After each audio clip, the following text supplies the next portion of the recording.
ಭರವಸೆಯ ಕವಯತ್ರಿ ವೇದಾ ಭದ್ರಾವತಿಯವರ ಒಂದು ಕವಿತೆ. ಕಥೆಗಳಿರುತ್ತವೆ ಎಲ್ಲರಿಗೂ ಅವರದ್ದೇ. ಕೆಲವರು ಮಾತ್ರ ಅದನ್ನು ದಾಖಲಿಸುತ್ತಾರೆ.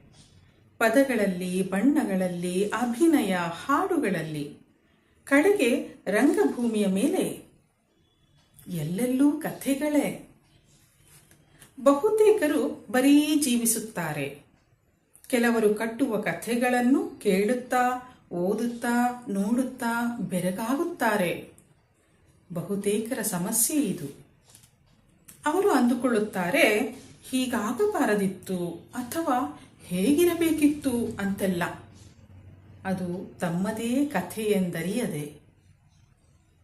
ಕಟ್ಟುವ ಕಲೆ ಕೆಲವರಿಗೆ ಮಾತ್ರ ಒಲಿದಿರುತ್ತದೆ. ಕಟ್ಟುವ ಕಲೆ ಕೆಲವರಿಗೆ ಮಾತ್ರ ಒಲಿದಿರುತ್ತದೆ. ಕಟ್ಟುವುದು ಕೆಡಹುವುದು ಆಗುತ್ತಿರುತ್ತದೆ ಇವರಿಂದ. ಇವರಿಗೆ ಗೊತ್ತು ಮತ್ತು ಗೊತ್ತಿರುವುದರಿಂದಲೇ ಇವರು ಪದೇ ಪದೇ ಕಟ್ಟುತ್ತಾರೆ, ಕೆಡವುತ್ತಾರೆ. ಬಹುತೇಕರನ್ನು ಬಳಸಿ ಅವರ ಕಥೆಯನ್ನು ಅವರಿಗೇ ಉಣಬಡಿಸುವುದು ಇವರ ಕೌಶಲ.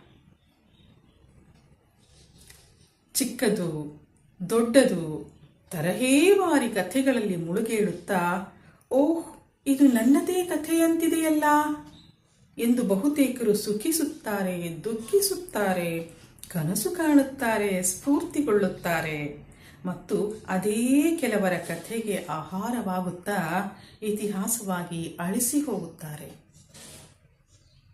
ಕಥೆ ಕಟ್ಟಿದವರು ಮಾತ್ರ ಚರಿತ್ರೆ ಸೃಷ್ಟಿಸಿದವರೆಂದು ಗುರುತಿಸಲ್ಪಡುತ್ತಾರೆ. ಕಥೆ ಕಟ್ಟಿದವರು ಮಾತ್ರ ಚರಿತ್ರೆ ಸೃಷ್ಟಿಸಿದವರೆಂದು ಗುರುತಿಸಲ್ಪಡುತ್ತಾರೆ. ಧನ್ಯವಾದಗಳು.